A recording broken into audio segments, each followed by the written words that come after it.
4 a.m. He wasn't sleeping, he was awake. In a border city, sound becomes danger first. This is Hyesan, Yongbong Province, North Korea, a border city touching China. A man learns how to survive here, how not to speak, how not to be seen, and skills. This is the story of Park Seon-woo. In Hyesan, winter freezes sound first. At dawn, footsteps echo louder than usual. At 4 a.m., Hyesan is still dark, but Park Seon-woo is already awake, not just woken up awake. Deep sleep is rare. Every time wind hits the window frame, he opens his eyes. In a border city, sound becomes danger first. A thud from outside, distant dog barks, sudden silence of footsteps. In Hyesan, all these things become reasons. Seon-woo doesn't move his body, just sharpens his ears first. Only after confirming it's a quiet night does he exhale slightly. Next to him, his wife sleeps holding their child. The child is still young and often wakes at night, worried the crying might get louder. His wife always covers the child's mouth first. Shh, quiet. That sound isn't comfort, it's habit. In Hyesan, quietness is similar to safety. Park Seon-woo is 36 years old. He's lived in Hyesan, Yongbong Province for over 6 years. He originally lived in North Hamgyong Province, but he didn't stay there. He couldn't stay. Years ago, with workplace restructuring, he received orders to come here. A border city, a place with strict management. It'll be hard if you go. He heard those words, but there was no choice. Hyesan is a city that holds people. It's hard to leave, and rumors of leaving spread faster. When dawn breaks, he gets up carefully, worried the child might wake. He holds his shoes and puts them on outside the door. Coming out to the alley, it's always the same scene. Snow mixed with coal dust, frozen water marks, a bicycle leaning against the wall. The neighbor is already outside, face half covered, smoking a cigarette. Did you hear yesterday? The man asks in a low voice. Seon-woo doesn't answer, just turns his head slightly. About the house down there, they say no one's been seen all night. That's enough. In Hyesan, not seen means they left, or they went somewhere. Either way, no one asks more. Seon-woo quickens his pace. On the way to work, there aren't many people. Everyone moves avoiding certain times. Work is both his livelihood and obligation. His name is on the list, and if he's absent, he must write a reason immediately. He does the assigned work, whether much or little, there's no complaint. Complaints become records, and records call people. At lunch, a colleague speaks quietly. These days, border checks have gotten stricter. Be quiet. Another person cuts him off immediately. The saying that walls have ears isn't a joke. In Hyesan, it's real. On the way home from work, he passes by the market. Things to sell, things to buy both have decreased compared to before. Prices have risen, and expressions have hardened. His wife prepares dinner and says, "Today, we only have a little rice." Seon-woo nods. "Tomorrow will be better." That's not comfort, it's habit. While eating, the child suddenly asks, "Father, why do we turn off the lights early?" Seon-woo looks at the child and says, "So they last longer." The child doesn't understand but nods. When night falls, low voices leak from the neighbor's house. "Where did they go?" "Don't know. Watch your words." Hyesan's nights move with rumors. Someone disappears, someone remains. Those who remain wake at the same time the next day and walk the same path.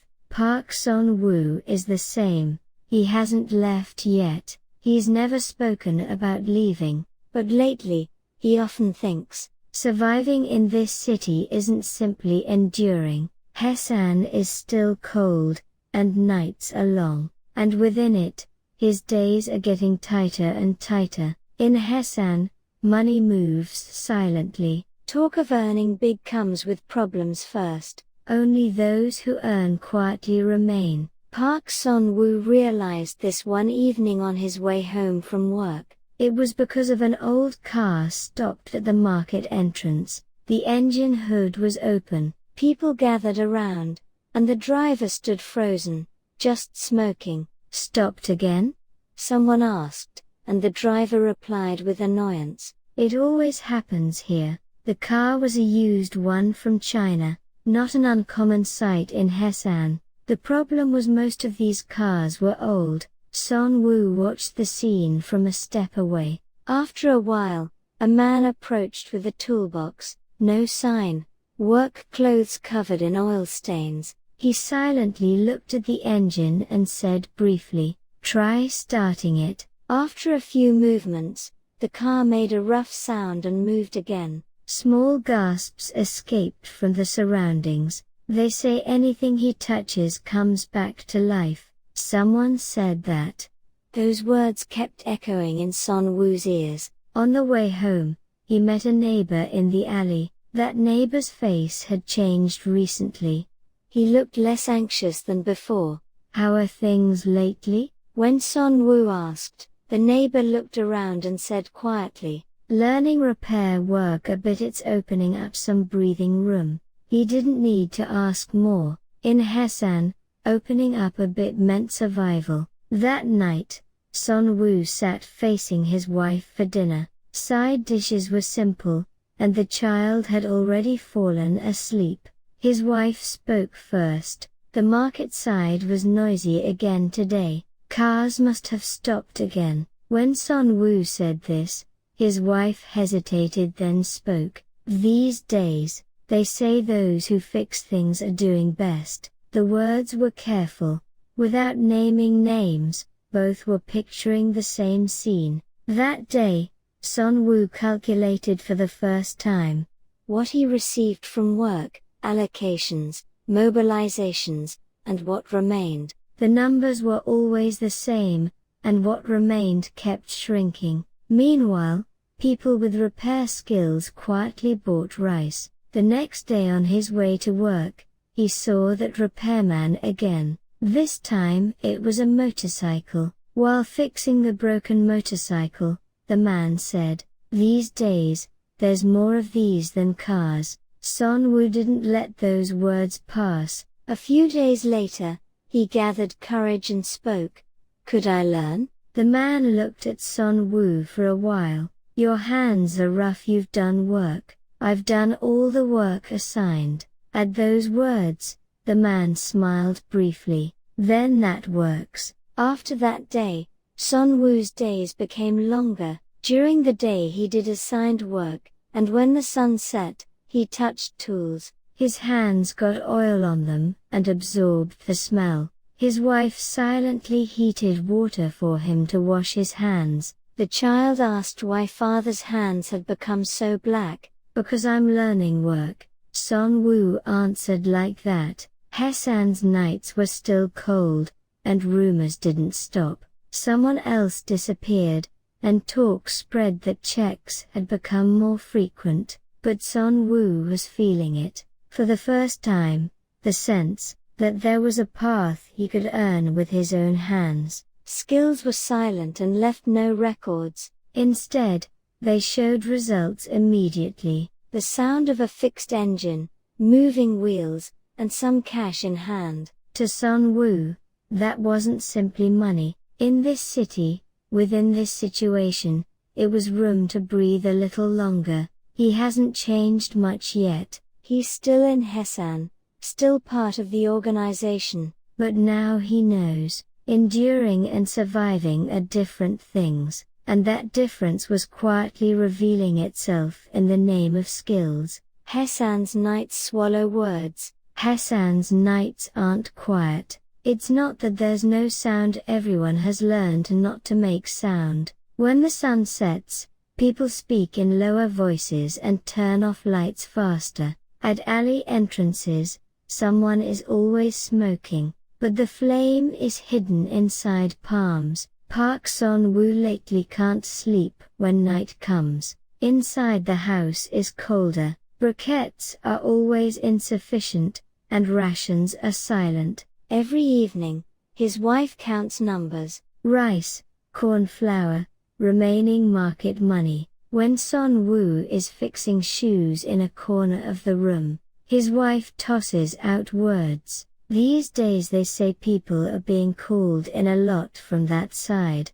Why? There's always a reason. Too much earning is a problem. Too little earning is also a problem. The child's coughing interrupts. Still school age, but spending more time at home than school. The uniform has gotten small, and there's no means to get a new one. The child says without thinking, "Father, the neighbor uncle is really good at fixing cars." At those words, Seon-woo's hands stop. The neighbor was someone who until recently just had his name at a workplace, but these days he works on used cars from China, taking out broken parts, fitting in similar ones, receiving money with oil-stained hands. Market people look for him, and rumors spread fast. Fast rumors are always dangerous. A few days later, a people's unit meeting is held. Formalistic criticism and loyalty speeches go around, and party orders come down. Don't waver ideologically. Be wary of personal profit. The words are always the same, but these days the eyes are different. They see who nods late, who claps late. After the meeting ends, someone speaks low next to Seon-woo. Learning skills these days, I hear? Seon-woo neither smiles nor denies. That's the survival he learned in Hyesan. As night deepens, rumors get closer. Stories of defected neighbors, gunshots heard from the border side, names of people questioned. Nothing confirmed, but everyone knows. Rumors bind people before facts do. Seon-woo thinks alone. Before, just going to work was enough, but now doing nothing is also danger. A few days later, he finally makes a decision. Without telling his wife, without telling his child. Before dawn, he goes to the neighbor's workshop. When he knocks, the oil smell comes out first. Want to learn? The man doesn't ask, because he knows everyone has the same reason. That day, Seon-woo looks inside an engine for the first time. Strangely, inside the broken metal, he sees breathing room. Whether this skill will be a way to live or a rope around his neck, he doesn't know. But one thing is certain. In Hyesan, standing still makes you collapse faster. That night, Seon-woo can't sleep again. But this time it's different, because within fear, a very small direction has emerged. Learning skills in Hyesan meant learning to close your mouth before touching engines with your hands. Park Seon-woo realized this quickly. Entering the workshop, words decrease, questions decrease more. What doesn't need to be asked isn't asked, and what's known is pretended unknown. What flows with the oil smell was silence. From one day, his wife doesn't ask first when she sees him. The words "Where did you go?" disappeared. Instead, while putting bowls on the table, she says, "These days there's a lot of talk going around the people's unit. Those words have no subject, no one's story. But both know, words are sharp enough without targeting anyone specifically." Seon-woo is careful with his hands even at home, even more so in front of the child. The child brings up things learned at school anytime. These days they say individualism is a problem. Seon-woo strokes the child's head without answering. More than what the child said, he thinks first about who might have heard. Even inside the house, walls are thin. At the workshop, you learn awareness before skills. The better you fix, the more dangerous it becomes. So Seon-woo makes mistakes on purpose, checks bolts one more time, drags out time. Work that could finish quickly takes half a day. Someone next to him says, "Don't stand out too much." Those words are both advice and warning. Those doing well get called first. A few days later, one person isn't visible. Someone who shared cigarettes with him until yesterday. No one asks why, because the moment you ask, you could be next. Instead, only rumors remain. Border stories, money stories, slip of tongue stories. None of it confirmed. More believable because unconfirmed. Every night, his wife turns off lights early, worried about light leaking through window cracks. When Seon-woo takes off work clothes, his wife hides them inside. If it's seen for no reason, talk starts. At those words, Seon-woo nods. No need to object. Objection is dangerous. At people's unit meetings, Seon-woo sits more invisibly. Applause half a beat slower than others, nodding slightly less than others. Too much stands out, too little draws suspicion. He now knows bodily how to calculate that middle ground. When night comes, sounds come from outside. Truck sounds, footstep sounds, low shouting. Seon-woo listens even with the window closed. In Hyesan, pretending not to hear while hearing is survival. He thinks, whether this skill will become money or the seed of problems, he doesn't know yet. But one thing is certain, the way back is already closed. That night, Seon-woo draws a line in his heart for the first time. Things not to say, things not to see, and things only to think. The way to survive in Hyesan decreases like this one by one. Words decrease, choices decrease, and eventually only direction remains. He doesn't look at the border yet, not yet, but he knows. The quieter it gets, the farther away the next scene is. In Hyesan, money isn't numbers, it's traces. Not how much you earned, but where you left it is the problem. Park Seon-woo learned this before skills. As work increased, money in hand increased, but he kept his pockets light. At the market, he deliberately chose only cheap items, and when returning home, he always appeared empty-handed. His wife silently matched this change, using rice more carefully, making the child wear shoes one more season. One night, his wife spoke in a low voice. These days every household is earning a little bit. Seon-woo didn't answer. His wife added, "A little bit is the scariest thing." The two didn't look at each other. New faces increased at the workshop, people wanting to learn skills, faces whose circumstances show without asking. One of them smiles and says, "If I do this, I'll be able to live decently, right?" Seon-woo doesn't smile. Instead, he tightens a bolt. He now knows how dangerous the words "live decently" are. At the people's unit, home visits suddenly become frequent. There's no reason. As always, it's status check. Eyes scanning the house stay long. Seon-woo's work clothes are somewhere not visible. Worried the oil smell might show, he washes his hands multiple times. Smell isn't a crime, but becoming a crime is instant. At the child's school too, words emerge. Homework comes down, write parents' occupations accurately. The child holds a pencil and asks, "Father, what kind of person are you?" Seon-woo pauses briefly. "Just going where I go." That's what gets written in the child's notebook. Just, the safest word in Hyesan. A few days later, an accident happens at the workshop. Not a big accident. It's not made big on purpose either. But after that day, work decreases for a while. Seon-woo feels relieved. When earnings decrease, danger decreases. Strange calculation, but here it's the right calculation. At night, whispers come from the neighbor's house. Words about who was called, who was questioned. Seon-woo doesn't block his ears, he doesn't act on what he heard, doesn't speak about what he heard. That's the method he chose.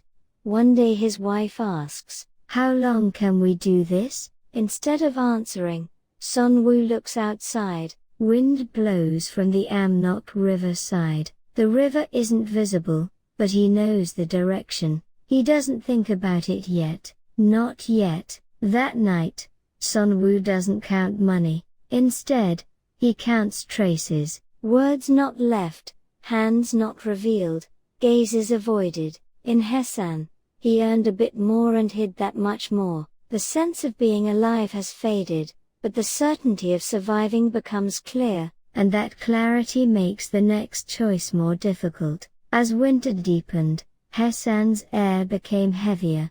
When breathing in, tension came before cold air. Park Seon-woo lately wakes from sleep often. There's no reason. No sound happened, no one called, just the body woke first. When eyes open, the room is the same, but the heart is already beating. Entering the workshop, his hands are slower than before. Not on purpose, the hand holding the bolt doesn't gain strength easily. Once he dropped a wrench, not a loud sound, but that sound felt excessively loud. Surrounding people simultaneously lift their heads then lower them as if nothing happened. In that brief moment, Seon-woo knew, everyone is thinking the same thing. Sound lasts longer than records. A few days later, new orders from the party are posted, strengthening inspection of individual technical activities. The wording is simple, but interpretation is complex. Seon-woo doesn't look at the letters long. Looking long leaves an expression. Instead, he watches others' reactions, who passes quickly, who reads once more. In Hyesan, even reading speed becomes inclination. At home, his wife's words decrease more. Instead, actions change. When the child tries to go out for no reason, she stops without reason. Stay home today. The child's face scrunches, but there's no explanation. Explanation isn't needed and is dangerous. The child gradually learns not to ask. Watching this, Seon-woo's heart grows heavy. He thought he was finding a way to live by learning skills, but the child was first learning how to become quiet. One of the neighbors suddenly moves. Precisely, assignment changed. A truck came at night, and there wasn't much luggage. The next day, that house is empty. People don't speak. Instead, they close windows once more. Seon-woo took a break from work that day. No need to make a reason. His body wouldn't move. That night, Seon-woo looks toward the Amnok River for a long time for the first time. The river is buried in darkness, but the direction alone is enough. His wife notices his gaze. Not yet. Those words aren't a question but a request. Seon-woo nods. Not yet. But the moment the word yet first came out, thinking had already begun. A few days later, the People's Unit calls Seon-woo. No special reason. The usual check. Questions are short, eyes are long. Seon-woo gives only prepared answers. No more, no less. On the way back, his legs shake. He stands in front of the house for a while before entering. His wife says nothing, because she knows without words. That night, Seon-woo admits that the body reacts first. With his head, he thinks he can still endure, but the body was already preparing for next. In Hyesan, the body draws the border before thinking. Seon-woo finds this scary, but at the same time, he knows he can no longer pretend not to know. He hasn't made a decision yet, but one thing is certain. Remaining choices are gradually decreasing, and the body knows this fact first. Hyesan's winter gets ahead of people like this. In Hyesan, skills are no longer secrets to hide. What's hidden is the method, not the existence. Park Seon-woo took time to realize this. It's not that being good at fixing is the problem. Those who survive make it unknown that they're good at fixing. The city's air was teaching this. Work continued. Old vehicles from China stopped every other day, and breakdowns didn't decrease. Seon-woo no longer makes loud sounds. He reduced the number of times hitting engines, and deliberately keeps hand movements not too neat. Perfection stands out, and what stands out doesn't last long. He learned this. At the People's Unit, direct words no longer emerge. Instead, implicit agreement forms. He doesn't miss meetings, shows his face at mobilizations. His name also remains on state workplace lists. Days actually going to work decreased, but the fact that the name exists is important. Seon-woo doesn't cross that line. Not crossing becomes ability in Hyesan. From some point, his wife calculates differently. This much is enough for this month. Even if they could earn more, she stops there. The child wore new shoes, but doesn't say who they're from. Inside the house, words are still few, but anxiety is lighter than before. Instead of anxiety, tension remains. This is a kind of emotion that doesn't disappear. A young person who newly entered the workshop asks, "Brother, if I learn this, can I really make a living?" Seon-woo thinks briefly and says, "With learning, it's more like enduring than living." The youth doesn't smile, because he knows those words are accurate. These days in Hyesan, similar people have increased. People learning skills, doing business on the side, maintaining workplace positions. Everyone knows, everyone pretends not to know. The party can't not know this either, but they also know it can't be stopped all at once. So what's left is the line not to cross, the standard not to show. People stand on top of it. Seon-woo no longer wakes often at night. Instead, he opens his eyes earlier in the morning. Anxiety hasn't disappeared, but direction has formed. Not the direction to escape, but the direction of how to stand here. In Hyesan, that's as big a change as determination. He's still careful. Few words, slow movements, earnings not revealed. Skills remain in hands, traces aren't left. This is the method he chose. Not a hero, not an escapee, just a person getting through today within this situation. Hyesan's winter is still long, but Seon-woo knows. Now it's not just enduring aimlessly, but learning how to stand on the line. This city is sustained by such people. No one speaks loudly, but everyone lives like this. His days will continue tomorrow. Same road, same alley, same machines, but one thing is different from before. Now he has become a person who knows bodily that times have changed. And just that fact alone was enough change in Hyesan. This was the story of Park Seon-woo, a story of survival in a border city. If this story moved you, please like and subscribe. Your support helps share these hidden stories with more people. Thank you for watching.